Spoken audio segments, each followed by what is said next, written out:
Fala pessoal, estou falando agora aqui com Peter Paltchik, medalhista olímpico israelense.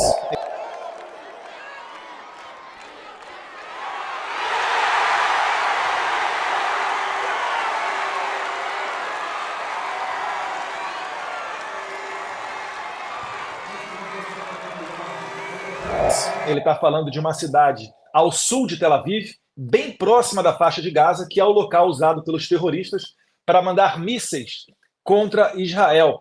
Hi Peter, how are you? It's a hard question right now, but I try to be positive and with the high energy and high moral, but most of it okay right now. Let me, is that possible we start you showing where you are? Because here in Brazil, people do not realize that you have places like that. You are in what, in a safe room? How do you call this kind of place? Yes, I have in my apartment a shelter, a safe place that is capable to attacks from bomb attacks and rockets. Let me show you.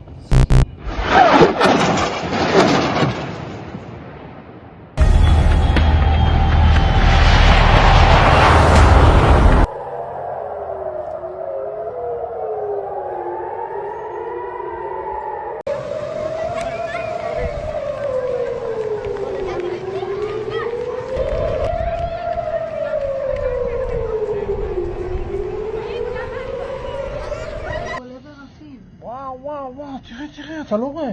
אתה רואה את זה? עתיד לכל העבר.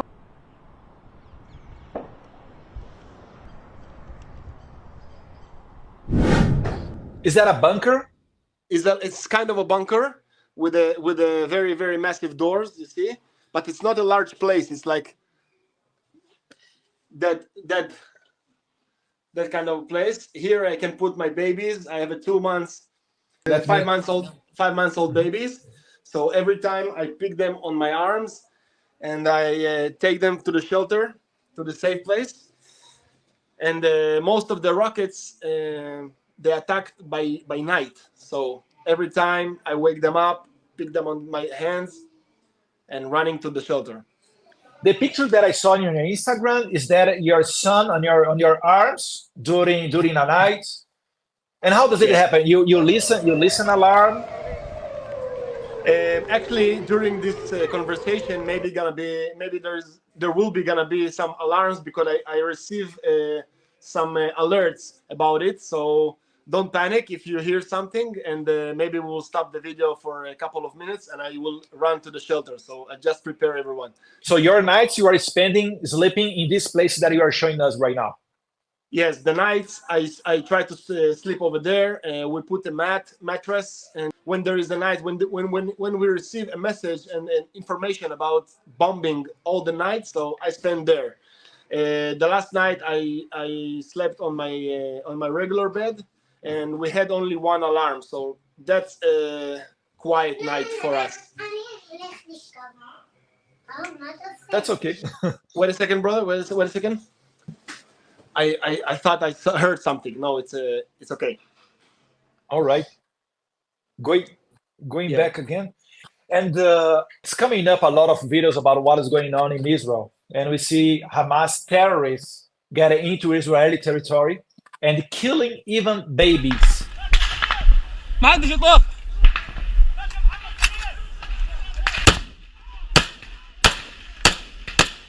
I'm talking to some of the soldiers and they say what they've witnessed, babies, their heads cut off. That's what they said. It's not a war. It's not a battlefield. You see the babies, the mother, the fathers in the bedrooms, in the protection rooms, and how the terrorists kill them. It's not a war. It's not a battlefield. It's a massacre. Is that normal? Is that something that always happen in Israel, or this is something that new that they are doing right now? In the last times when we had these attacks coming from Gaza Strip by Hamas, it was most of it was by missiles, by rockets, firing at the civilians, places, in houses. There was never invasion of terrorists from Hamas by ground. In this time, they achieved all the records, and they inflated the Israeli borders from the southern of Israel by air with the parachutes, from the sea with the boats, and by foot, because they blinded the Israeli defense towers, and they break the border with big massive tractors. So they was able to go inside, and almost 5,000 of them with guns. They invaded to the Israeli villages that live near the Gaza Strip, and they just started to slaughter and murder everyone they see, including 40 babies. That it's even hard for me to say that they just beheaded them. Can you imagine that? How cruel you need to be. I cannot even say that a man. They are not men. They are not human. They're not They're even savages. animals do that for their survival. You know, they kill and they eat. They didn't do it even for that. It's just It's crazy. It's just insane. unbelievable. I never thought that in the level of the civilization that we are living nowadays, one day we will see or know things like that. And Exactly. but the things still get worse, because you have some people defending these terrorists, or even they do not call this kind of people as terrorists. They say combatants, they say Islamic group, they say whatever, to do not call them by their real names. They are terrorists. I have a Eduardo, question. Yep. Eduardo, you know what the most furious about what you said right now? There is people that call them freedom fighters. Yep. This is my question, because you have a narrative saying that Israel is doing a genocide against the Palestinians. But I always remember people that in 1948, when the Arabs get out from Israel and the Jewish get out from Arab countries and went to Israel, at that time, we had about 750,000 Palestinians. Nowadays, the population of Palestine is 4,500,000. So how Crazy. can it be a genocide if the people is still increasing the number of them? So my question for you is, do you have Muslims friends? Do you think this war is about religion? And what do you have to tell for people that maybe believe that Israel is doing a genocide against the Palestinian people? It was never about a genocide. It was never about fighting about Muslim or something religious. Never. It was. Also, I have a Muslim friend. You know, I'm Olympic athlete. I have friends all over the world. I have friends from Russia. I have friends from Abu Dhabi, even from Algeria, Morocco, and even Saudi Arabia. You know, the most Muslim countries in the world, and I have friends over there. Even Iran, you know, Iran is let's say our biggest enemy. I have friends from Iran that I'm with connection with them. They know about my family. I know about their family. So it was never about the Muslim thing or religious stuff. It is about the territory, the Hamas. They don't want us there. The Palestinians don't want us here in Israel. They think that the land is belong to them, and something about that. They don't even know the history. You know, nobody knows. What do you think? What do you think could happen if Israel give land for Palestine, for whatever, Hamas, Fatah? What do you think would happen with the Israeli people? They will have the chance to slaughter us and murder us in larger numbers, as they did right now. I think this is the worst and the most black day ever happened in Israel, in history of Israel, even more than the Yom Kippur War. The Yom Kippur War was attacked by Egypt, Lebanon, Jordan, all at once, and we didn't we able to defend it. Of course, that's why we are here. But even that day, it was even worse than Yom Kippur War. So if we will give them the land, they will make it more terror bases. Okay, now they have only Gaza Strip, but if we give them more land, they will make more terrorists, more schools. They educate. I posted a post today about education. What education we give to kids and to children in our schools, and what education they give. Hamas. They have Hamas schools, Hamas kindergartens, 4 or 5 years old kids, babies, I don't know how to call it, holding guns, toy guns, yeah, and playing Israeli and Palestinian soldiers.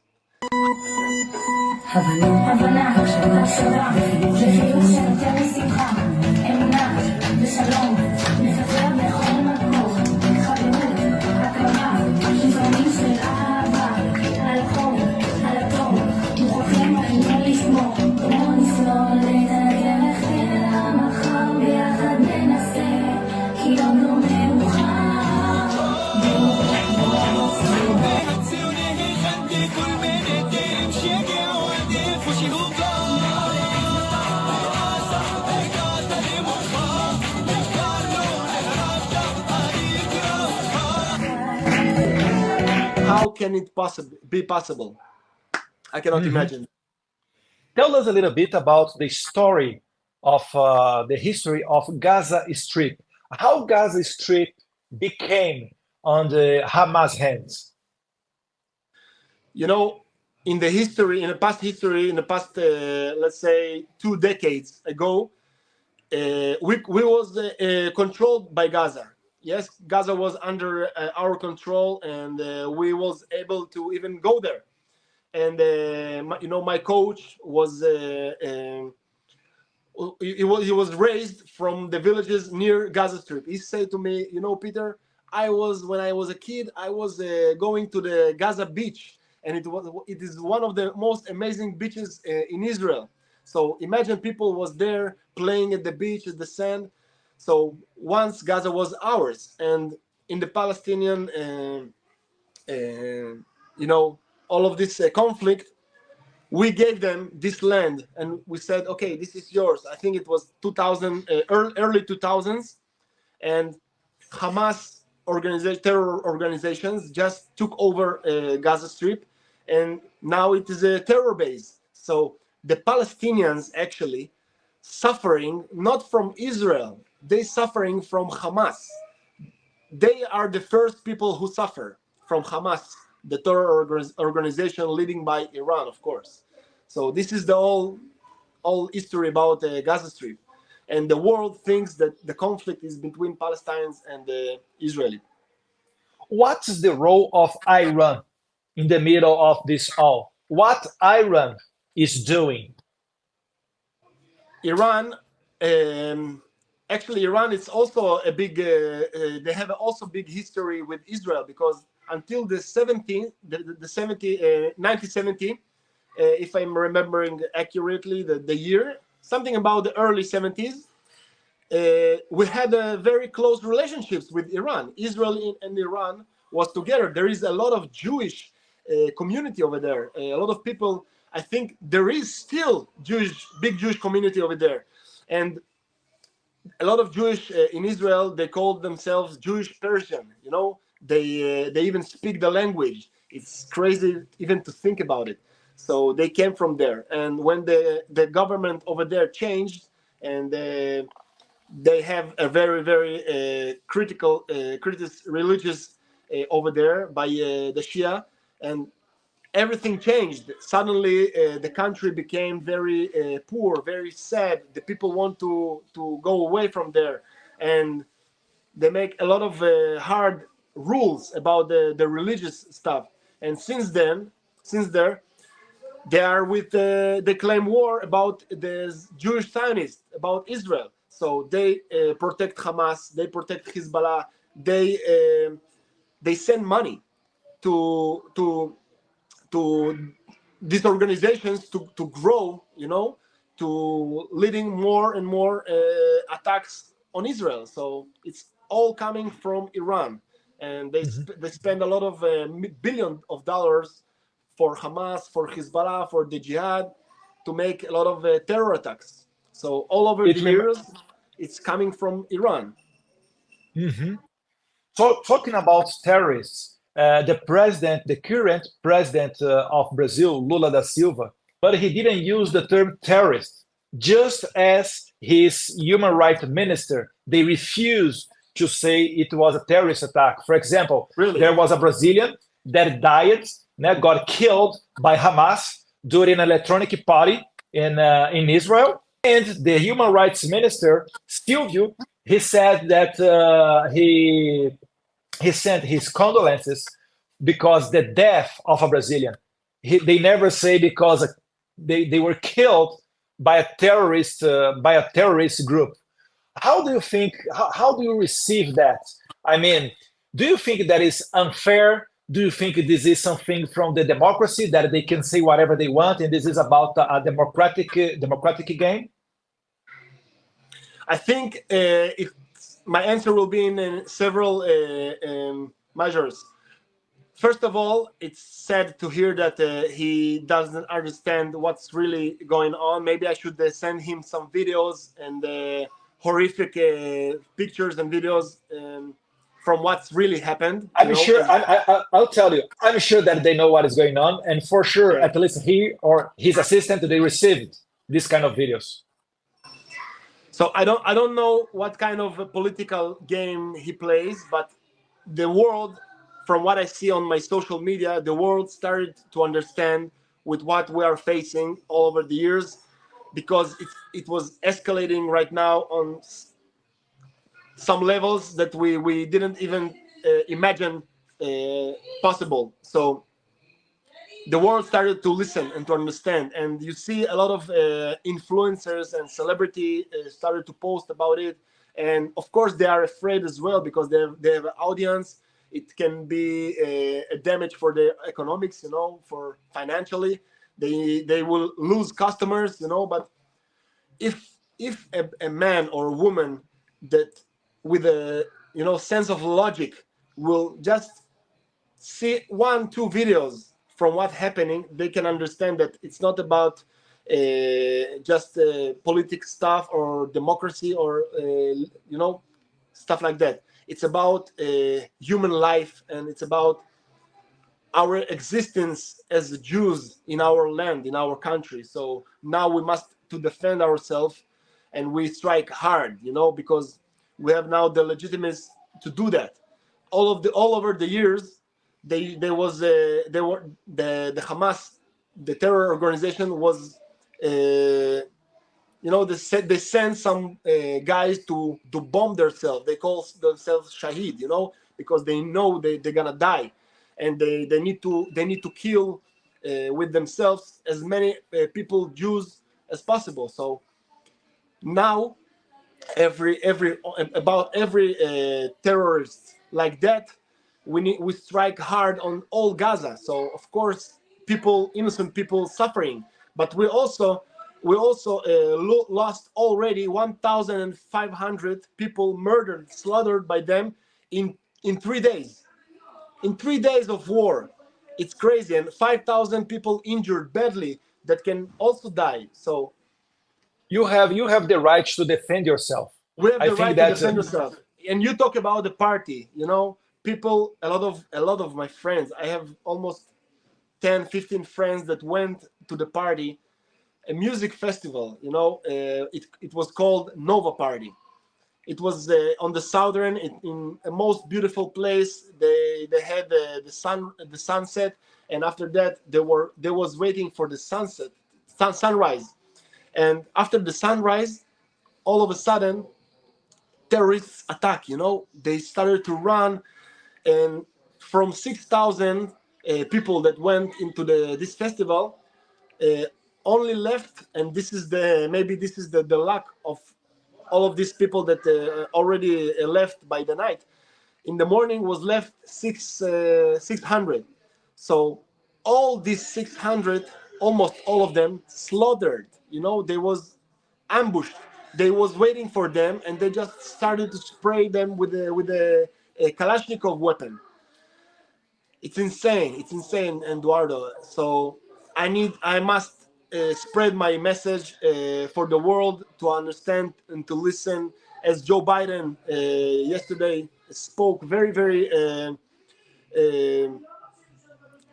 wise words about the war we have now with the Hamas.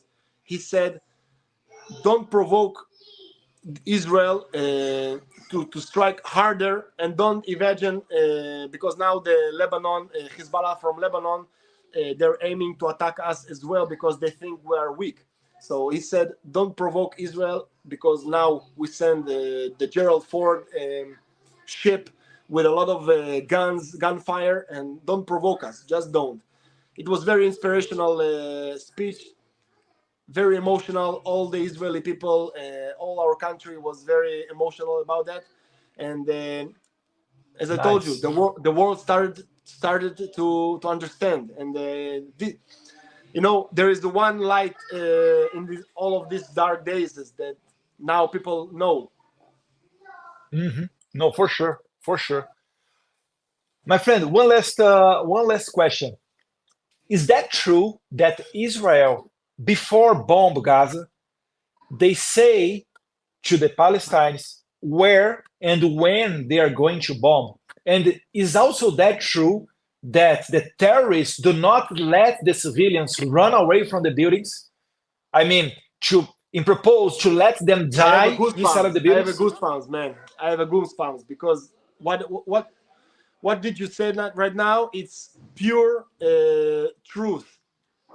Our army called IDF, Israeli Defense Force, and this is the most humanitarian army in the world. Before we strike with our airplanes, as you said, we send a message where we're gonna strike, so the civilians, the innocent they civilians, receive in their cell phones. Yes, they should run away. And the Hamas organization that control the Palestinians in Gaza, he don't give them the choice to run away. So he used the people over there to manipulate the IDF and Israel country. And people do not understand that because they play the media that they are the small kid, that the big brother bullying. Israel is the big, and we're bullying. It's not true. They manipulate. They use civilians, innocent civilians, to like a shield. There is a famous video that a Hamas soldier holding a woman, a Palestinian woman, to protect himself from our army. Can you imagine that? Please send me this video because this one I didn't see. If possible, I would appreciate that. My friend, the stage is all yours. Please send a message for all Brazilians and all the Western Hemisphere, for people that think that Hamas is fighting for territory or religion purpose. What do you say for them? Please let a message to us. Hamas organization, they call themselves freedom fighters. And freedom fighters attacking babies, beheaded babies, slaughtered children, women, elderly, 85-year-old woman slaughtered by Hamas terrorists. Is that a freedom fighting? 1,500 armed Hamas terrorists invaded Israel and started to butcher all the Israeli villages. And people was sleeping. They're not soldiers, they're just civilians, and they just butchered them. They cutted them head. They play with their bodies. They spit on them. They dance, and they make a festival in Gaza Strip about all these killings. Is that all this about freedom fighting? I cannot even say that cynically. They're not freedom fighters. They are worse than animals, and I hope this war will end soon. I'm sure to you, everyone, that Israel gonna win, and we're gonna destroy Hamas organization once and for good. And I hope there will be no more war inside Israel, and nobody will ever attack us or try to attack us. So this is my message for the world. And most important thing I want to say that thank you for the support. I receive a lot of messages from all over the world, and of course from Brazil. There is lovely people in Brazil that understand, that supports from us from far distance, and I'm very happy for that. So big love for all of you. Thank you, Peter. Peter, do you see difference between Hamas and ISIS? There is no difference from Hamas and ISIS. I think even that Hamas took inspiration from ISIS because they're doing the same things and even worse. So Hamas is ISIS, ISIS is Hamas. There is no difference between these two terror organizations. My friend, Toda Rabah, thank you very much. Shalom. God bless you all. Obrigado, Eduardo. Muito bom. Tchau, tchau, Peter. Fique com Deus. Thank you. Bye-bye.